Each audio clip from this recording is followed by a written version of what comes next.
Hello, and welcome to the Health Data Ethics Podcast. I'm your host, Jennifer Owens. You may notice I'm not in my usual studio/office, still tweaking some of my technical things. So for now, I am in the downstairs studio overkill. This is my husband's office, and I'm really enjoying trying out some new equipment and a different setup. In this episode, I wanted to talk over the past year, how has my feeling about artificial intelligence in the healthcare ecosystem changed? In a previous episode, I talked about what I was really worried about in at the beginning of this podcast journey and what I am worried about now at this stage of my podcast journey. For this episode, I'd like to take a positive spin. I want to talk about what I was excited about a year ago and what I'm excited about today. Again, my thoughts, feelings, and opinions have changed a bit. It's been a really fun ride. So let's get started. A year ago, when I started this podcast, I was really worried about artificial intelligence. And I want to be clear that that worry was coming primarily from a place of ignorance and not knowing much about the technology and not understanding much about how it was going to be used in healthcare. I was really worried about artificial intelligence kind of running amok. I was worried about hallucinations. I have a long-standing humorous fascination with the outputs of neural nets. I love to read neural net generated recipes, neural net generated candy heart slogans, all sorts of stuff. I think that when computers attempt human activity, it often gets silly, and I really enjoy that.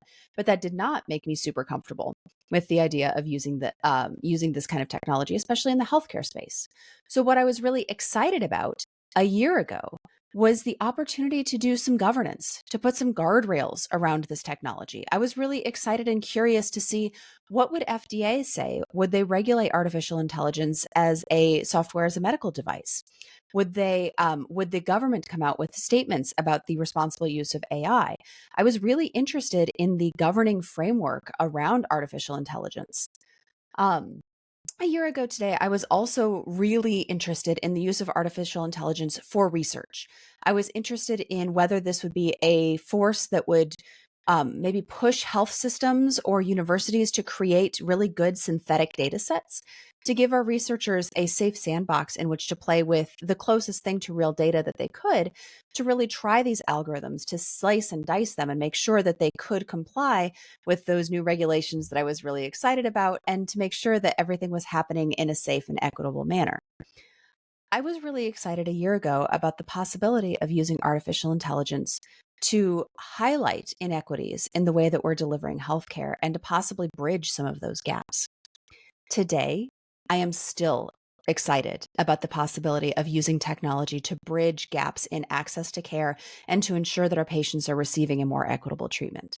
I am no longer quite as excited about regulatory guardrails on the technology, not least because I think that the technology is moving so quickly, and the speed at which government and state regulation come, it's just a real mismatch, right? So I'm not as excited about reading new papers, although I am really excited about reading new papers from the government on ethical frameworks for dealing with AI. I am more interested in how can we take what has been published over the past 12 months and how can we incorporate that into a framework for implementing artificial intelligence in our healthcare ecosystem.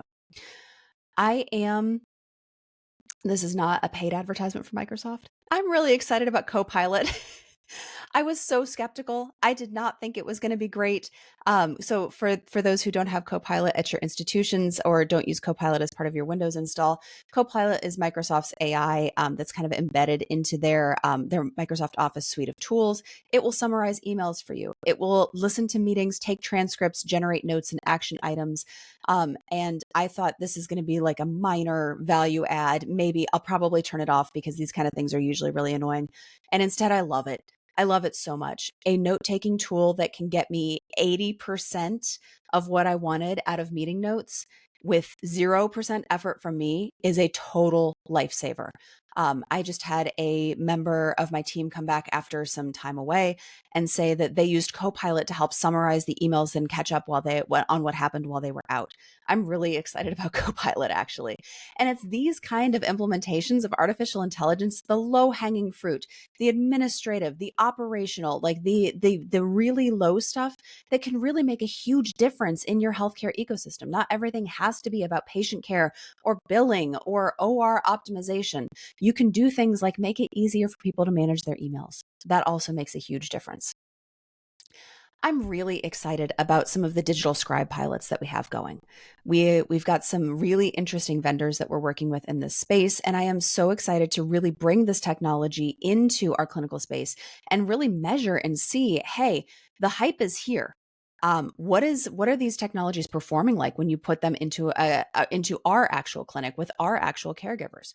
I'm interested in really digging into that data and slicing and dicing it in several different ways. I'm curious to see if it makes a difference if you're a person who's already very efficient at documentation.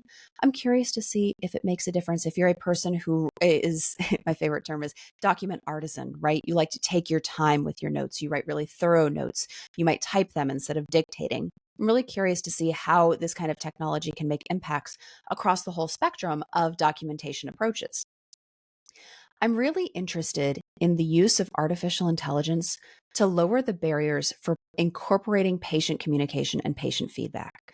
So, this is something that's been kind of rolling around in the back of my mind for a while since I had somebody suggest that we incorporate patient recorded videos into the medical record for patients with complex conditions.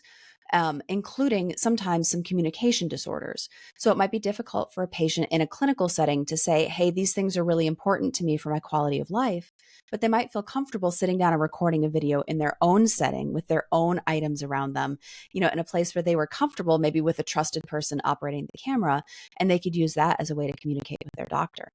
This is a really lovely idea, but I had concerns about how much these videos would be viewed and used.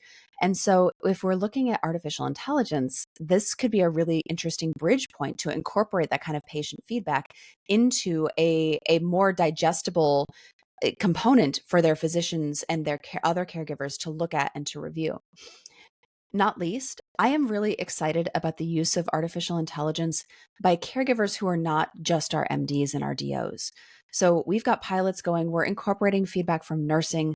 We're talking with our advanced practice providers. We are really looking at artificial intelligence making impacts for all caregivers who, at any sort of licensing level, who are touching patients, who are providing patient care. I'm really excited to see this kind of diversity in our approach, and I cannot wait to see where it's going to take us.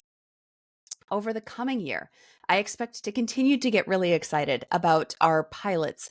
I expect to continue to get excited about new features that are coming down the line from some of the vendors that we've been looking at. I think we're going to see a lot more about natural language querying of the medical record, and I think that is going to be an absolutely a huge impact for our caregivers who need to find information in the medical record and are often clicking 16 times in many different windows, looking at things, trying to pull information together and synthesize it into one place. I think over the coming year, I'm going to be really excited about ways to measure and continue to measure and make sure that our artificial intelligence technology continues to serve all populations of patients and caregivers as equitably as possible. I would like to hear from you. What are you excited about?